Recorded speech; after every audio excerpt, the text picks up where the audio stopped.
Bismillahirrahmanirrahim. Alhamdulillah wassalatu wassalamu ala Rasulillah amma ba'd. Materi yang keempat, penjelasan al-waraqat dalam ilmu usul fikih yang menggunakan tasjir. Nah, sebagaimana yang sudah dibahas sedikit sebelumnya tentang al-amr. Al-amr adalah meminta perbuatan, meminta kepada orang lain agar mengerjakan sesuatu. Dan perintah tadi dengan suatu ucapan. Ucapan yang diarahkan kepada orang yang levelnya di bawah orang yang memerintahkan. Dan itu ala sabilil wujub, dengan bentuk kewajiban. Sigohnya atau bentuknya adalah if'al. Yang maksudnya mengarah ke sini, tidak mesti harus benar-benar wazannya if'al. Contohnya iftah, tidak mesti harus begitu, bisa juga uf'ul, uf'ul misalnya. Atau contoh fi'il yang lain, istakhrij, atau yang lainnya. Tidak mesti harus 3 huruf. Kemudian beliau mengatakan wahwa indal itlaqi. Nah, sekarang perintah itu menunjukkan apa? Apa konsekuensi dari suatu perintah? Wahya indal itlaqi wat tajarrudi anil qarinati tuhmalu alal wujub. Ketika digunakan mutlak, ya, bentuk if'al dari perintah-perintah ini ketika tidak ada indikasi yang lain, ketika masih bentuk asalnya tidak ada keterangan tambahan, maka menunjukkan makna wajib. Hukumnya menjadi wajib, wajib dilakukan, harus dilakukan.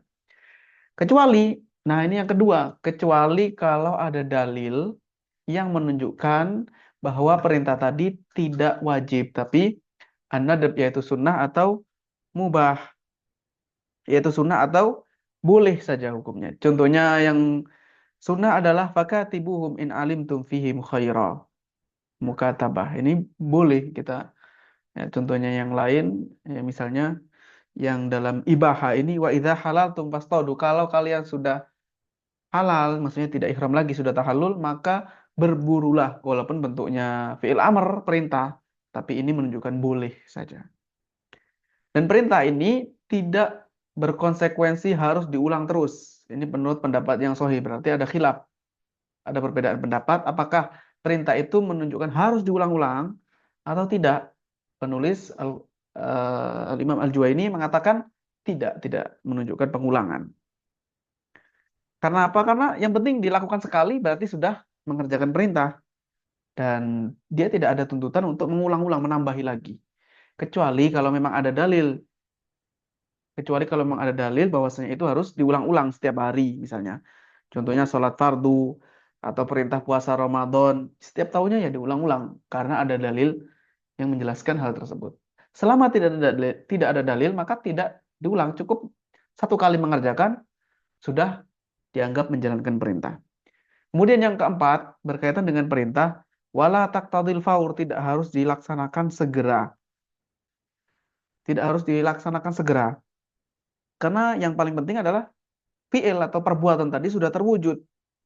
Tidak mesti harus di waktu pertama, di waktu awal, di waktu terakhir, di waktu pertengahan.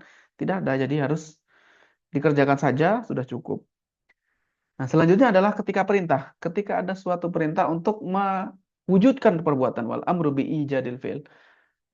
Ada dalil atau ada perintah, ini harus dikerjakan.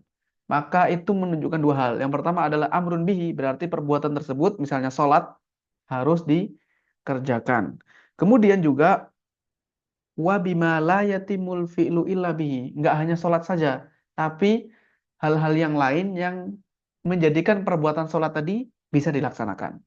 Jadi ada hal-hal yang lain, misalnya toharoh, syaratnya. Nggak mungkin sholat kalau tidak ada toharoh. Berarti walaupun perintahnya sholat, otomatis memerintahkan sholat, kita harus sholat dan kita harus bersuci juga. Contohnya kal amri bis sholati fa innahu amrun bit toharoti al muaddiyati ilayya. Ya, karena syaratnya begitu. Kemudian mencari pakaian menutup aurat. Itu contohnya. Lalu berkaitan dengan hukum amr ini, wa idza fa'ilal fi'lul ma'muru bihi kharaja anil uhdati. Apabila suatu perintah ini telah dikerjakan, siapapun yang mengerjakan telah dikerjakan, maka kharaja anil uhdati. Orang yang diperintah tadi sudah keluar dari uhdah. Uhdah itu maksudnya tuntutan atau suatu keharusan untuk mengerjakannya. Jadi sudah sah, sudah cukup selama dia mengerjakannya. Tanbih, ini peringatan. siapakah yang termasuk dalam al-amru wan nahyu dan siapa yang tidak masuk. Jadi kalau ada perintah atau larangan dalam syariat, siapa yang masuk, siapa yang harus mengerjakannya dan siapa yang harus meninggalkannya. Beliau mengatakan yadkhulu fi khitabillahi ta'ala, dalam khitabullah, hukum-hukum Allah Subhanahu wa taala ini masuk di dalamnya al-mu'minun, orang-orang yang beriman, maksudnya orang-orang yang Islam. Lawannya adalah kafir dan akan dibahas berikutnya. Sebelum itu, wa ammasahi was-sabiyyu wal majnunu, adapun tiga orang ini orang yang as-sahi. As-sahi maksudnya orang yang lupa, atau as-sabiyyu anak kecil yang belum balik. Yang ketiga adalah majnun, orang yang kehilangan akalnya, tidak berakal. Maka fahum ghairu dakhilina fil khitab. Maka tiga kategori ini tidak masuk dalam khitab. Jadi tidak diharuskan untuk menjalankan perintah dan tidak juga harus meninggalkan larangan. Karena tidak masuk ke khitab. Karena tidak mungkin diperintahkannya. Orang yang lupa gimana? Anak kecil yang belum balik juga tidak diperintahkan. Kemudian orang yang hilang akalnya. Sementara orang-orang yang kafir, wal kufaru. Nah, bagaimana hukum kafir? Orang yang tidak beriman tadi. Mukhatabuna, mereka sebenarnya juga diperintahkan. Diperintahkan ya, berkaitan dengan perintah dan larangan. Bifuru isyariah, dua hal. Bifuru isyariah wa bima la tasihhu illa bi. Mereka diperintahkan untuk melaksanakan perincian-perincian syariat, cabang-cabang syariat. Dan yang paling utama, yang menjadikan tidak sah kecuali dengan yang paling utama ini, yaitu al-Islam. Jadi mereka, orang-orang yang kafir ini harus masuk Islam dulu, baru kemudian harus menjalankan cabang-cabang syariat Islam yang lain. Contohnya sholat, zakat, haji, puasa. Nah itu harus dimulai dengan Islam dulu, masuk Islam dulu. Dalilnya adalah firman Allah Ta'ala, ma salakakum fi saqar. Apa yang menyebabkan kalian masuk ke dalam neraka Sakor? Orang-orang kafir ini mengatakan, qalu lam naku minal musallin. Mereka mengatakan, dulu kami tidak termasuk orang-orang yang sholat. Jadi orang-orang kafir tetap diperintahkan untuk sholat, tapi harus dimulai dengan masuk Islam terlebih dahulu. Berkaitan dengan perintah juga, wal amru bi syai'i nahyun an diddihi, wan nahyu ani syai'i amrun bi diddihi. Ketika ada perintah untuk sesuatu, perintah untuk mengerjakan sesuatu, maka itu berarti otomatis juga larangan untuk melaksanakan atau mengerjakan lawannya. Contohnya kalau misalkan ada orang dikatakan, diamlah, berarti ini larangan untuk berbicara, karena berbicara lawan dari diam.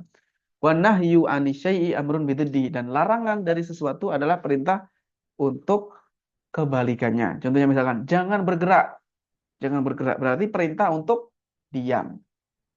Perintah untuk diam, ini konsekuensinya. Selanjutnya, an-nahyu. An-nahyu artinya larangan. Lawan dari perintah tadi.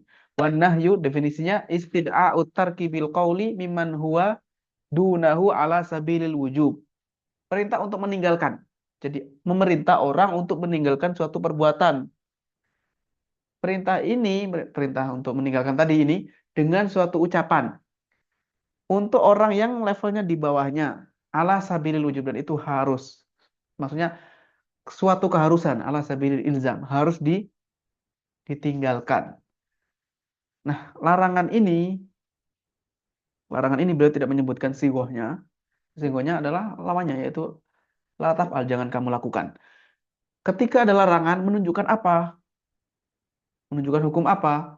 Para ulama mengatakan, disebutkan oleh Al-Imam Al-Juwaini, wa yadullu ala fasadil manhi anhu, menunjukkan rusaknya, batalnya sesuatu yang dilarang tersebut. Misalkan sholat. Dilarang sholat dalam kondisi haid, maka tidak sah berarti sholatnya wanita yang haid atau puasanya. Begitu juga dalam muamalat. Misalnya larangan untuk jual beli sesuatu yang ada gharar, tidak ada kejelasan. Harganya nggak jelas misalnya, berapa ini harganya. Atau barang tersebut tidak jelas nominalnya. Nah, itu juga menunjukkan bahwasanya rusak, ya, tidak sah jual beli tadi. Kemudian beliau menjelaskan ini ketika suatu kondisi sighatul amr. Kadang itu perintah itu memang asalnya menunjukkan wajib. Tetapi terkadang memiliki hukum yang lain. Wal muradu bihi sighatul amr if'al tadi menunjukkan al-ibahah. Hukumnya boleh. Ya, tapi kalau ada ada dalilnya. Atau at-tahdid, suatu semacam ancaman. Contohnya firman Allah Ta'ala, i'malu ma syi'tum. I'malu ma syi'tum. Kerjakanlah semau kalian. Nah, ini bukan berarti benar-benar kita harus melakukan semau kita. Ini adalah suatu ancaman, peringatan. Kemudian yang ketiga, at-taswiyah, menunjukkan sama hukumnya. Menunjukkan sesuatu yang sama. Boleh ini, boleh dikerjakan atau enggak. Contohnya firman Allah Ta'ala, isbiru aula tasbiru. Bersabarlah kalian atau kalian tidak, jangan bersabar. Karena itu sama. Lalu yang keempat, at-takwinu, menjadi, menjadi sesuatu. Contohnya firman Allah Ta'ala, kunu qiradatan. Ketika Allah memerintahkan sebagian orang dari Bani Israel ini, kunu qiradatan, jadilah kalian kera-kera. Itu bukan bukan berarti menunjukkan benar-benar harus dikerjakan. Tapi itu karena ada indikasi, ada korina. Selama tidak ada korina, tidak ada dalil, maka maknanya adalah menunjukkan sesuatu yang wajib. Demikian materi ini, mudah-mudahan bermanfaat. Wassalamualaikum warahmatullahi wabarakatuh. Walhamdulillahirabbil alamin.